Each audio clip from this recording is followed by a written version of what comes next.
Hello again. We're going to be becoming a mage in this episode. I have one last thing to finish up in Rag Picker Square, though. And that's to talk to this gentleman, Sharegrave. Would you be Sharegrave? A man called Pox told me you'd be here. Farad stole something from me. What do you mean? You follow? He's a collector. That's right. Farad's taking bodies. Updated my journal. And he asks us to figure out where Farad is getting all of his bodies from. And that's all for us talking with Sharegrave. I'm gone. All right.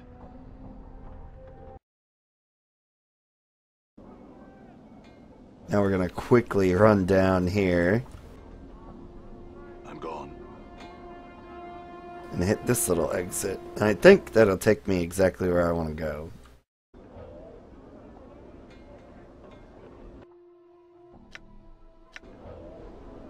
Yep. So we got the seed merchant right here. We need to talk to him about these seeds.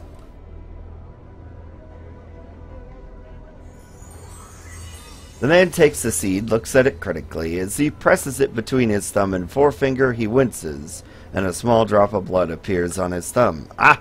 The seed's got a bite on it. I noticed that. Do you have the herbs? He can't seem to take his eye off the seed. Lad, I don't know if there's anyone who has what your friend seeks. To be square, I've never seen such a seed before. You would need someone who cultivates seeds such as this, for I have none. Very well then. Where would such a person be? Don't know the dark of that, friend. He hands the seed back to you. You'd be hard-pressed to find a gardener in the hive.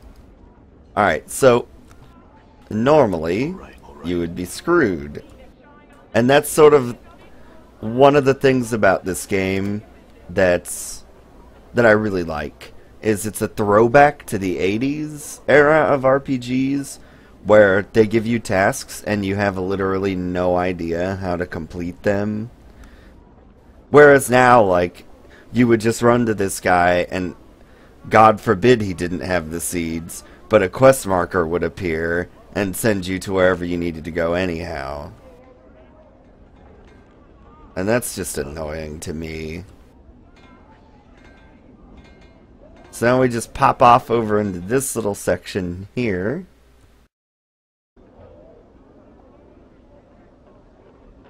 I'm gone. And it just so happens there's a gardener up here.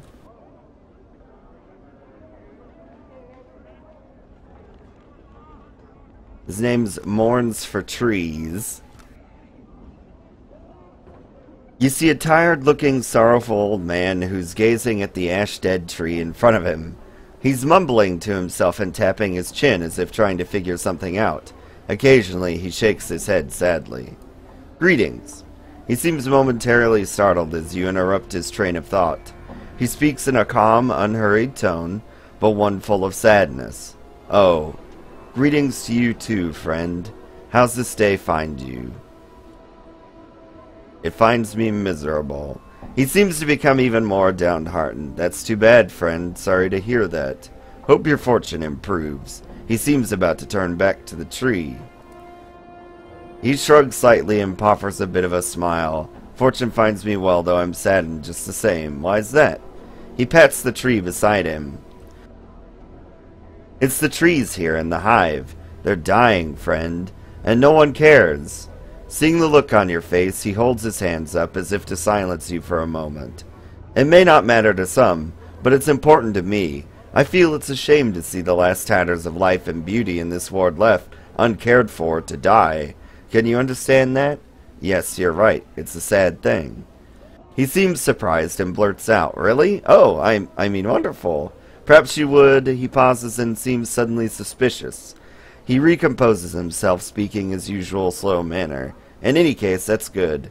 I suppose you have questions. No, what were you going to ask? For the first time, the man seems genuinely happy. Beaming, he explains. It's difficult for anything to survive here. Just look around and you'll see what I mean, friend. I'm not sure if it's possible for the trees to thrive here, even if they somehow were to get enough light and clean water. Go on. He nods enthusiastically. But if enough people care, really want them to live, I just know they'll survive. They'll turn green again and flourish. You could be right. I am right. I'm certain of it. A sense of conviction surrounds him like an aura. He seems so unlike the man you first spoke to. That's all I'd ask of you, friend. Just care for them. Hope for their recovery. In time, should enough people want it, it'll come to pass. Can you do that for me? Yes, I'll help. Excellent, my friend, excellent. I thank you. You've given back my confidence, my purpose. Perhaps I can find others like you who will listen. Perhaps we'll make a difference. What about your companions? Would you speak to them on my behalf? Mort, what do you think? Huh? Oh yeah, Chief, sure, whatever you say. Can you make the effort, Mort? Mort looks at you for a while silently, then nods. Yeah, I can. If it's that important to you, I'll do it. And then you'll see a new option. I need some herbs sprung from this seed. Can you help me? Mourns for trees, takes the seed from you, and holds it up to his eye. What an odd seed. Are those teeth along the edge barbs, perhaps? Where'd you come by it? Mebbeth gave it to me. No, Mourns for trees continues to stare at the seed. This is the only seed of its kind I've ever seen. He winces as a spot of blood glistens on his thumb. The barbs on it are sharp indeed. Perhaps you could hold it. So you can't help me either. Unless you can make that one grow, I cannot. Again, I've never seen a seed of its like before, friend. If I wanted it to grow enough, is it possible to make it grow? Mourns for Trees looks at the seed. Perhaps, if you cared enough to see it grow. Focus on the seed and will it to grow. To your surprise, there's a crack, and the seed splits, twigs splitting from its surface like fingers. Instinctively, you drop the seed, but the talon-like twigs wrap around your wrist and will not let go. The hells? Mourns for Trees stares at the barbed branch wrapped around your wrist, stunned. I think the barbs on those new branches would be more than enough for what your friend needs. I hope she can get the damn thing off me. Oh, my alignment changed. We're neutral good.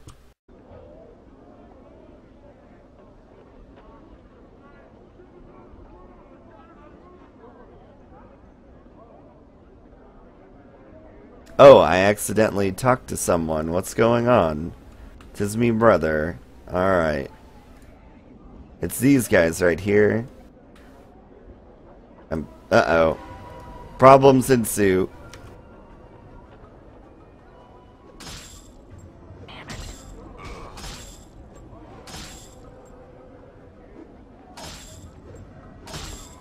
At least they're attacking Mort and not me.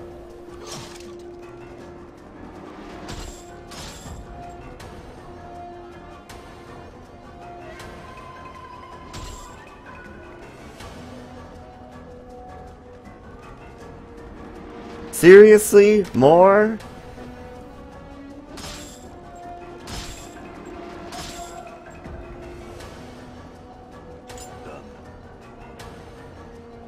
Thugs just don't know who they're dealing with.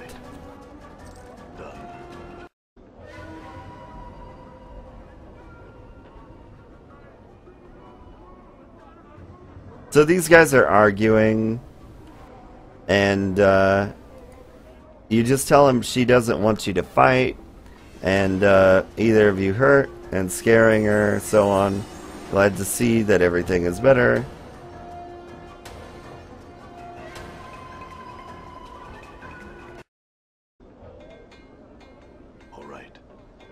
And while we're here, we're going to bother... If you'll remember, we got a quest to find this gentleman named Craddock from Bane the Sender.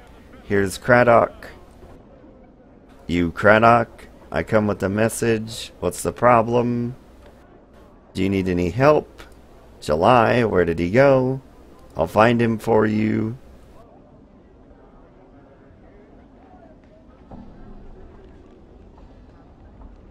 Updated my journal. So we'll go find him. He's an easy find.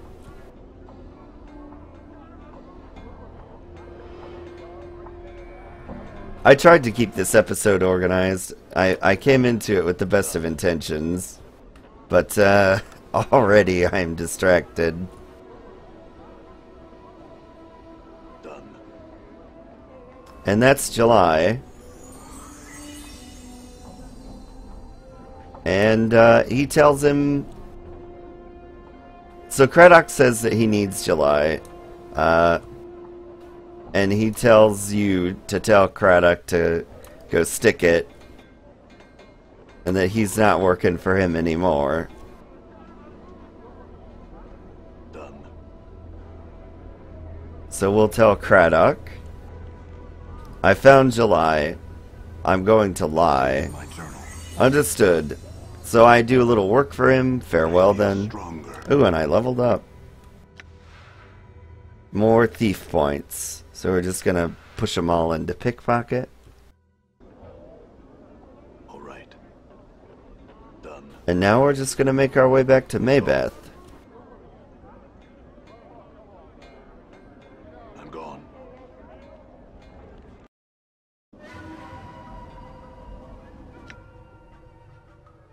And of course, we have a target on our backs, so we're gonna get attacked.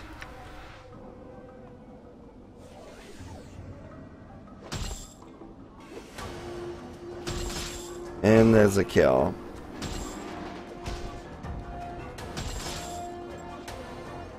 Damn. At least this one guy's AI is glitched out.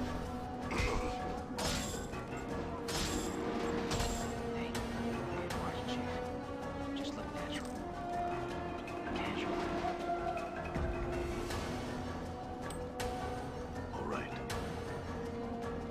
Trying to find his loot. Done. No luck.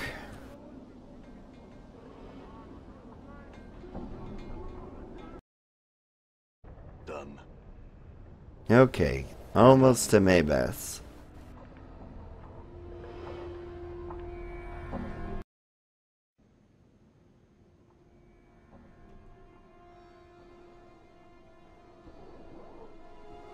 I returned with those herbs you wanted. Now maybe you can get this damn bramble patch off my wrist. Is that so? Mebbeth glances at the barbs. If so, think it off then. Updated my Do journal. so.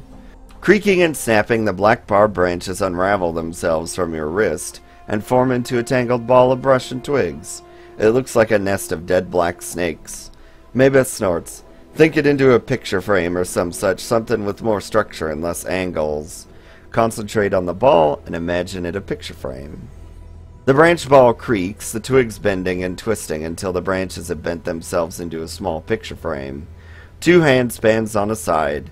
Almost unconsciously, you imagine shape the barbs to the back of the frame so it can be hung from the wall easily, and as an afterthought, you move the remaining barbs to the inside of the frame so it can be picked up by the edges.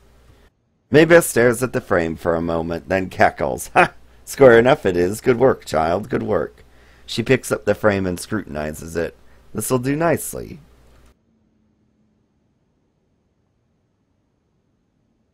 Aye, well, this is enough, she sniffs. Aye, but there's one more thing I forgot to tell you to fetch when you left last time, and it'll take you back to the merchant square. It will. Look for the cloth seller, Giscoral. He has some rags of mine that he was supposed to wash, and long as it's been since I first asked him to do it. Alright, so we need to go back to where we just came from.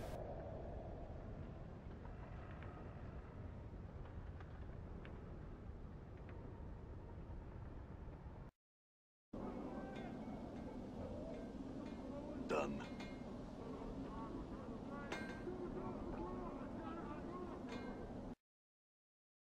Alright. And find Giscarl.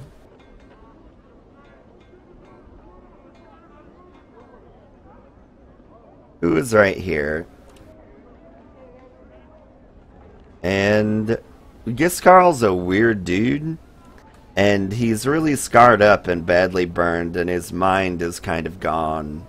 I'm here to pick up someone's wash, Mebbeth, yes. Basically, he's washed the rags so many times and starched them so many times that they're solid. I'm carrying all this. Oh dear. I'm encumbered. Have a hammer, Mort.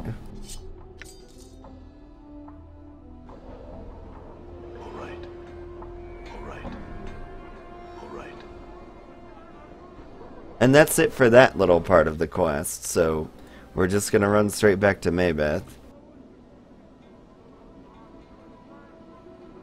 Also, you'll note that thugs regenerate after every time that you kill them. I'm gone.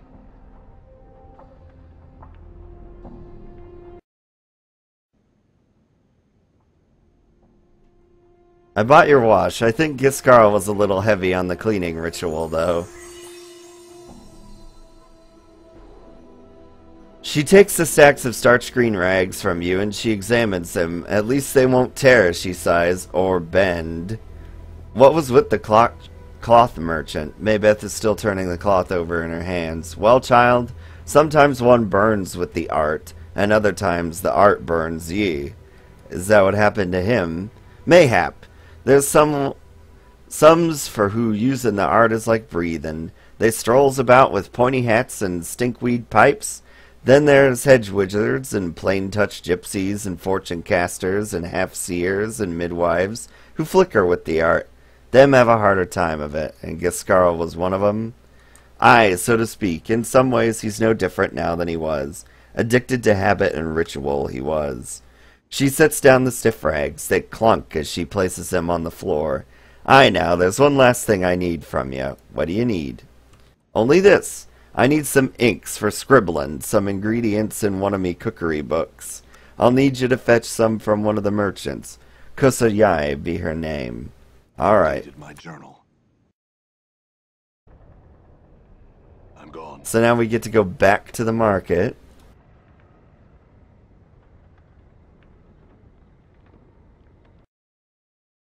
I'm gone. All right.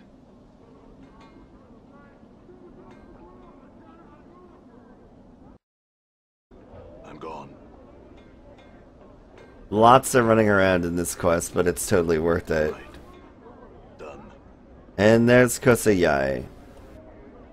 This toothless old crone reeks of fish and brine. Spying your approach, she gives you a wide pink smile. Fish, my child? Fish heads, mayhaps? Mebbeth said you sell ink. She sent me to purchase some. Ink? Nay, sir, I sells no ink. I sells just fish. Are you sure? Mebbeth, the midwife in Ragpicker Square, mentioned you specifically. Heh, well, Kusayai was me dame's name, and me grandmadame's name, so could be any of us. Yet they're both in the dead book, so only this Kusayai matters. No idea what she's on about. A midwife in the Picker Square, you say? She thinks for a moment. Don't know her, I don't. Well then, she said you'd be able to help me, but if that's not the case... Now hold on, your midwife friend's not all wrong. I know you can get ink, but it may not be the ink you're looking for. The ink I'm thinking of bleeds from the gills of a Brogoda fin, it does. She frowns. Aye, this is. The fish's not for eating. It's got a horrible taste. Scalds the tongue.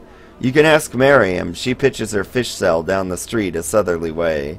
She might have one of them fish she needs on her pole. Updated my journal. All right. All right. I'm gone. And there's Miriam, who is who we are looking for. This old woman stands silently by the wall, staring off into the distance. She seems to be unconcerned with the flow of traffic around her and clutches a wooden pole from which dozens of small fish are dangling.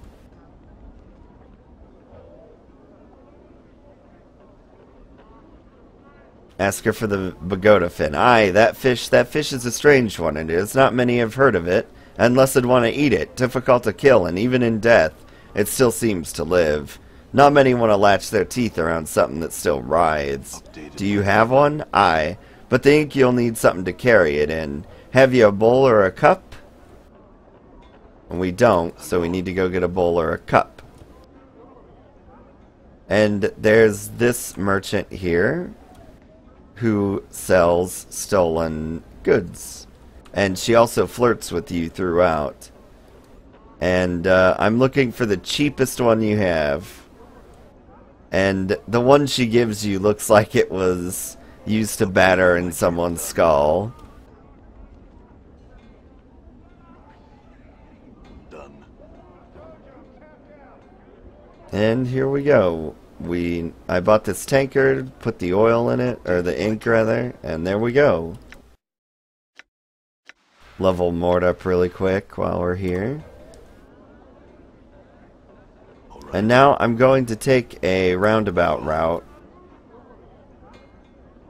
Actually, no, we're not. We're gonna take the stock route.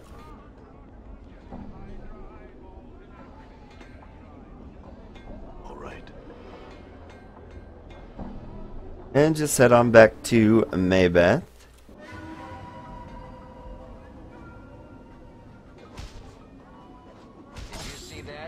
I am getting the crap kicked out of me today.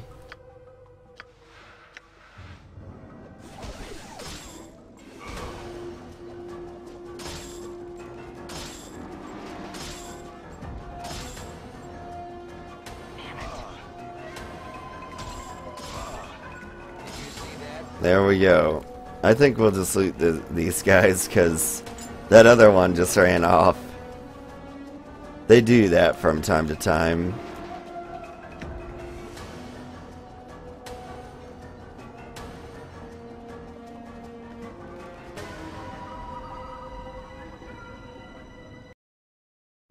I'm gone.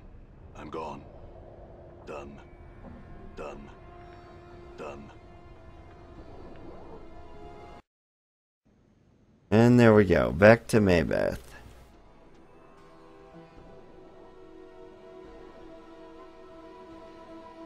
Mebbeth is tugging at the massive greenish lime-starched rags you brought from Griskull. She seems to be purposely fraying the edges as if to peel them apart somehow. When she hears you approach, she turns. Aye, child, here's the ink you wanted. Mebbeth takes the tankard of ink from you, then sniffs it. Prime ink, fresh it is. Aye, she nods at you. You've done well, child, all I've asked. Now I ask ye again, after all you've seen, do you still want to learn the art?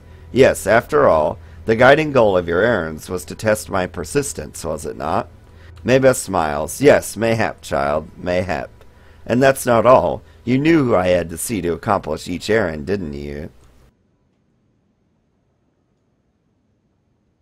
Mebbeth nods again, slower this time. Mayhap, child, mayhap. If and so, what did your senses tell ye about him? Mourns for Trees showed me that my beliefs affect the world around me, which is a truth in the Planescape setting. Griskull taught me that ritual is a wasted effort if the purpose of the ritual is ignored. Miriam taught me that no matter how much I think I know, there's still much more I can learn from another's eyes. Mebbeth is silent for a moment. Then she walks slowly over to you and touches you on the cheek. Oh, child. You will be a master sorcerer one day, you will. You haven't known of it, yet you've come to old Mebbeth for help, ye have. What could a midwife teach such a one? Much, Mebbeth. I would learn what you have to teach. So you'll walk the path then, Mebbeth pauses. Well, first things firstly, just having the knack for the art isn't enough. You need some means of giving it focus, usually spells. The spells are usually in a book, so the art demands you have a spell book, or it's like a 4 you can cast spells. Can you read? Yes. Then let's test it. Can you read this? She draws forth a tattered card. It looks like a recipe. Strangely enough, the writing on the recipe swims before your eyes, each symbol twisting out of focus whenever you try to read them. Study the symbols, see if you can decipher them. You study the symbols intently. No matter how hard you concentrate, however, the writing on the recipe seems to flow out of focus, bending and twisting like a nest of snakes. It makes your eyes hurt just trying to follow their movements. Keep studying the symbols. You keep studying the symbols, Mebbeth silently watching you.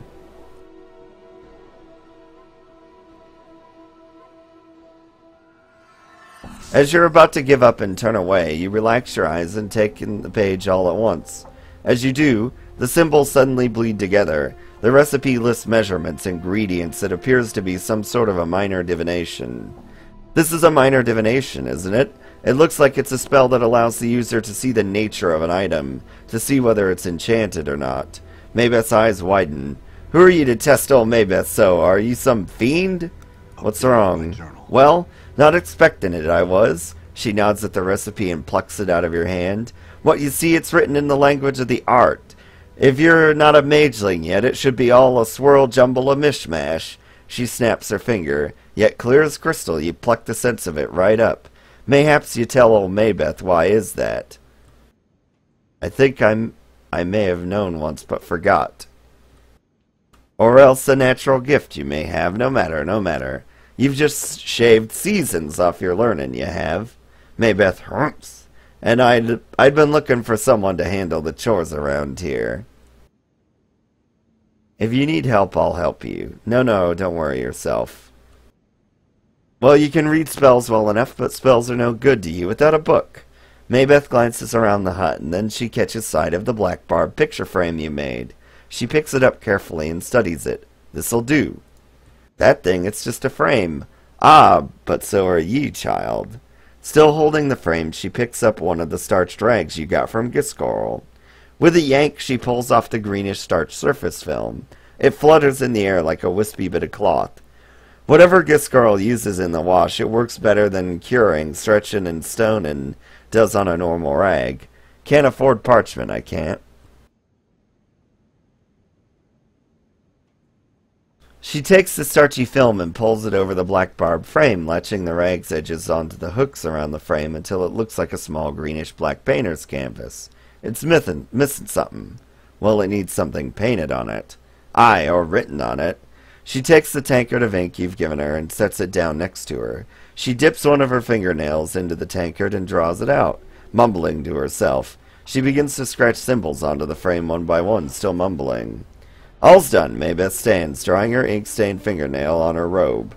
She tilts her head, regarding the strange framed page in front of her. A page for your spellbook it is. She indicates you should pick it up. Inside your spellbook are your recipes, your spells. Blah, blah, blah. And this is mainly just, how being a mage works. And we'll go ahead and ask her again so she doesn't scold us. Oh, she scolds us anyways.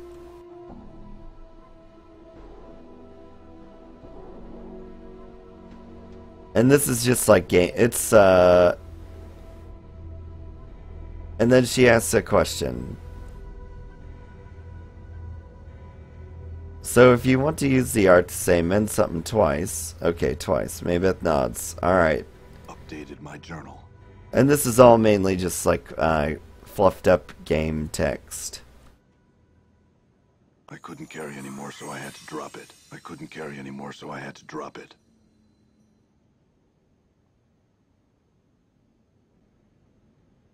Thanks for everything. I feel stronger. Alright. And we get some nice earrings that'll help us. At least not be such a target. And we get some recipes. In my spell book. So we're gonna put them in my spell book. In the spell book. It's in my spell book. It's in my spell book. It's in my spell book.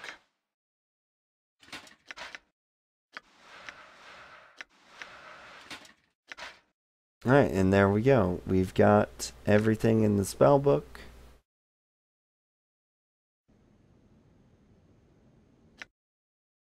I think. And we're going to ask Mebbeth if I can purchase some things from her.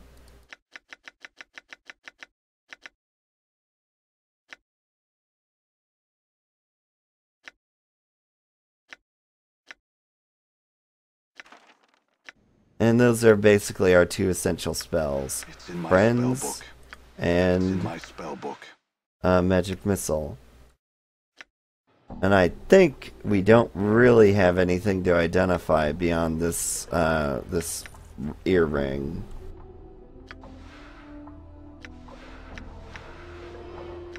So I'm not really gonna mess with it, I don't think.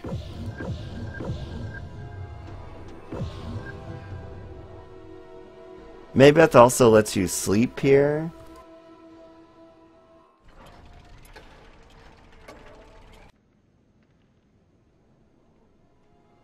And she asks you if you have any dreams. And you don't have any dreams. I don't think I dreamed anything. It feels wrong. Dreams can make men great, but they've laid low just as many. Mayhaps you're better off without them netting ya.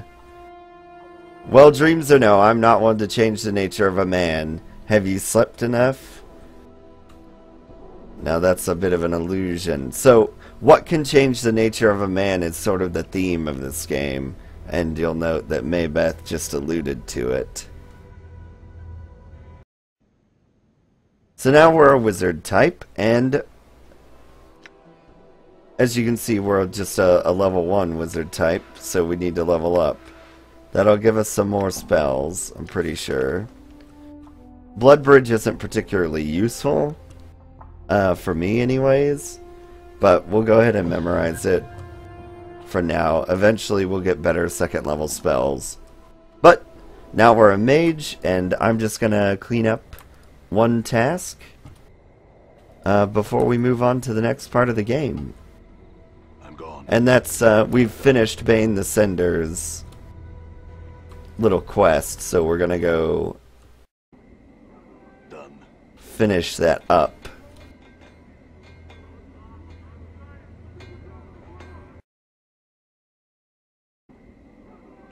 All right. I'm gone. And there he is in his purple robes. Updated my journal. And he gives us 45 gold. And, or commons. And that will be all for this time. We are a mage. And we're gonna go have some mageling type fun in the southeast of the hive in the next episode.